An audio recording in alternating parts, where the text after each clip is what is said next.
Hello friends, कैसे हो आप। आशा करती हूँ कि आप अच्छे होंगे।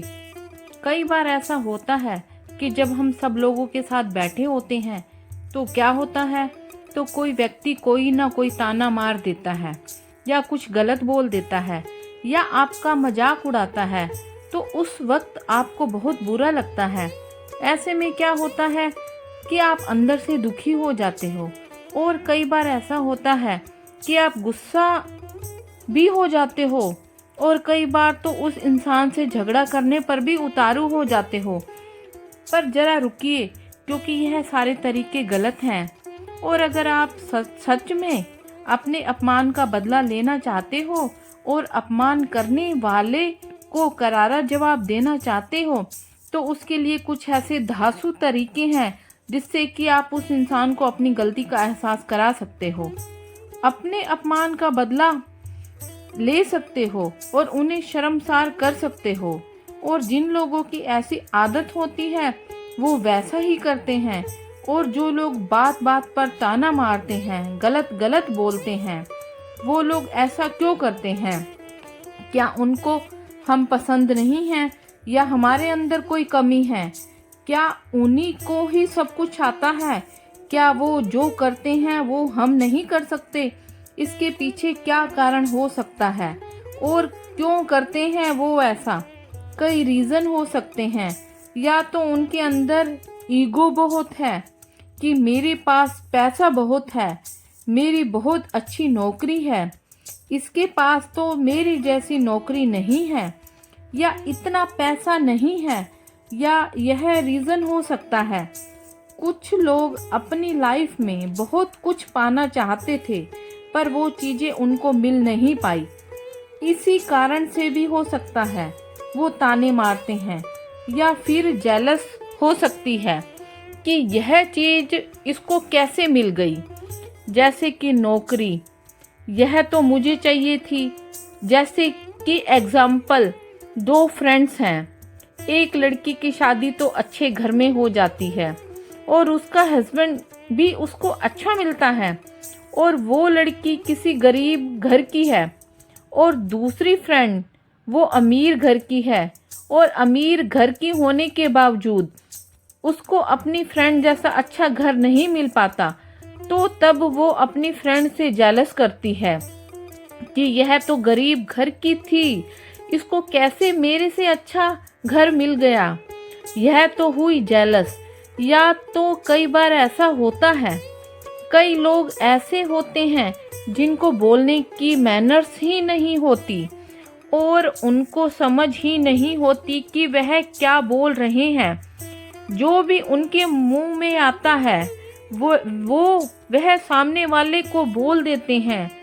तो यह अलग अलग रीज़न है और कई बार सिचुएशन भी अलग अलग होती है। तभी हमें यह कोशिश करनी चाहिए कि हमें उनसे अलग अलग ढंग से टैकल करना है। और तब हमें किसी से लड़ाई नहीं करनी कि इसने हमें ऐसा कैसे बोल दिया, इसकी हिम्मत कैसे हो गई ऐसे बोलने की, इसको तो हम सीधा कर देंगे। चलिए आपके सामने हम कुछ सिचुएशन रखते हैं। अगर इस सिचुएशन में कोई ताना मारे तो आपको क्या करना है और हमें इस तरह से जवाब देना है। जैसे कि एक एग्जाम्पल बताती हूँ। दो फ्रेंड हैं, एक है रानी और दूसरी है गीता। एक बार क्या हुआ, रानी के घर किट्टी पार्टी चल रही थी और अचानक घड़ी पर नज़र पड़ते ही गीता उठकर चल दी। तब रानी ने गीता को कहा, अभी तो 5 ही बजे हैं, तुम 6 बजे तक चली जाना। तब गीता ने रानी का हाथ पकड़कर कहा, माफ़ करना, मुझे तो कल ऑफिस जाना है। अब मैं तेरी तरह हाउसवाइफ तो हूँ नहीं कि आराम की ज़िंदगी जी सकूँ। मुझे तो घर बार दोनों ही देखना पड़ता है। यह बात गीता ने रानी को ताना मारते हुए कही और इसी बात की वजह से अपने पन से पकड़े गए हाथ की पकड़ ढीली हो गई। तब रानी ने सामने कुछ नहीं कहा, लेकिन इस एक ताने से दोनों सहेलियों की दोस्ती में एक अनकही दरार आ गई। पर वास्तव में इसके पीछे क्या रीज़न हो सकता है? इसके पीछे जेलस की भावना काम करती है और इसी वजह से पार्टी का माहौल तो खराब हुआ, साथ में दो फ्रेंड्स के बीच मनमुटाव भी पैदा हो गया।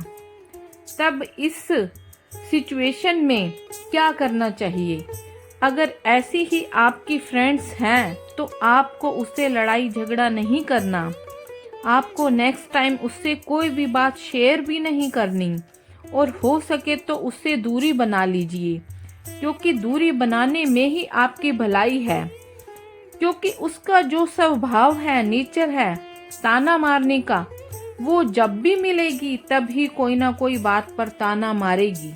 इससे आपका मूड खराब होगा। इसलिए बेहतर यही है कि उस इंसान से दूरी बना लें, लड़ाई झगड़ा नहीं करें। कई बार ऐसी चीज़ें हस्बैंड वाइफ में भी होती हैं। कई बार क्या होता है कि पत्नी अपने पति से बोलती है कि मुझे यह सूट लेना है या साड़ी लेनी है।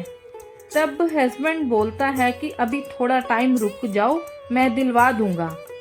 तब वाइफ कहती है कि मैं तो मायके में रोज ही सूट लेती थी, मैं जाकर मायके से ही ले लूंगी, आपकी तो दिलवाने की हिम्मत ही नहीं है। या कई बार वाइफ हस्बैंड से बोलती है कि आज गर्मी बहुत है, आपके घर में तो एसी ही नहीं है, मेरे मायके में तो हर कमरे में एसी लगा हुआ है। तो हस्बैंड वाइफ से बोलता है कि तुम्हें यहाँ रहना है तो रहो और नहीं रहना तो जाओ अपने मायके में। अब यह हुई ताना मारने की बात। और अगर वाइफ की यह आदत है हस्बैंड के ऊपर टोंट कसने की, मेरे मायके में इतने एसी हैं, आपके घर तो एक भी एसी नहीं है, कूलर भी नहीं है और गर्मी की वजह से मेरा बुरा हाल हो रहा है। अगर वाइफ ऐसा करती है तो उसको भी सोचना चाहिए, उसे ऐसा नहीं करना चाहिए, क्योंकि एक सेल्फ रिस्पेक्ट तो होती है, आत्मसम्मान तो सभी का होता है और उस पर चोट पहुंचती है तो दुख तो होता ही है। और अगर वाइफ ऐसे करती है तो उसे सोच समझकर बोलना चाहिए और बात बात पर ताना नहीं मारना चाहिए। पर अगर वाइफ ऐसा नहीं बोलती तब भी उसका हस्बैंड बोलता है, तब उसे बैठकर अपने हस्बैंड से बात करनी चाहिए कि आप ऐसे मेरे साथ क्यों करते हैं, मैं तो आपको कभी भी कुछ नहीं कहती, मैंने तो सिंपल शब्दों में ही बोला था और ऐसा तो मेरा कोई पर्पस ही नहीं था कि मैं आपको सुनाऊं। और आप मेरे मायके को लेकर ऐसा ताना मत मारिए, इससे मुझे बहुत हर्ट होता है। और सिंपल बात कर लें अपने हस्बैंड से। अब अगली सिचुएशन पर आते हैं। कई बार ऐसा होता है कि सास बहू को बात बात पर ताने मारती है। ऐसा क्यों होता है और हमें इस सिचुएशन में क्या करना चाहिए? ज़्यादातर घरों में सास और बहू के बीच तनाव इसलिए शुरू होता है क्योंकि मदर इन लॉ को लगता है कि इतने सालों में उन्होंने जो पाया और बनाया वह सब बदल जाएगा, जैसे फैसले लेने का अधिकार, बेटे का लगाव, रसोई से जुड़े निर्णय, घर को मैनेज करने का तरीका आदि। उनके इस असुरक्षा के भाव को आपको ही दूर करना है। इस सिचुएशन को आप ऐसे हैंडल कर सकती हैं कि आप कुछ भी नया करने से पहले अपनी सास के साथ चर्चा कीजिए और मिलकर ऐसा फैसला लें जिससे उन्हें भी कोई दिक्कत ना हो। और ये दिखाइएगा कि आपको उनकी पसंद नापसंद का ख्याल है और उन्हें यह महसूस करवाइएगा कि आपके दिल में उनके लिए सम्मान है। इस सिचुएशन को ऐसे हैंडल कीजिए और एक चीज़, आपके और सास के बीच कुछ इशू है तो आप कोशिश करिए कि उसमें ससुर और पति को बीच में लाने की कोशिश नहीं करिए। अगर सास उन्हें लाती है तो दोनों को समझाएं कि अगर वे इस समय दखल देंगे तो चीज़ें बिगड़ सकती हैं।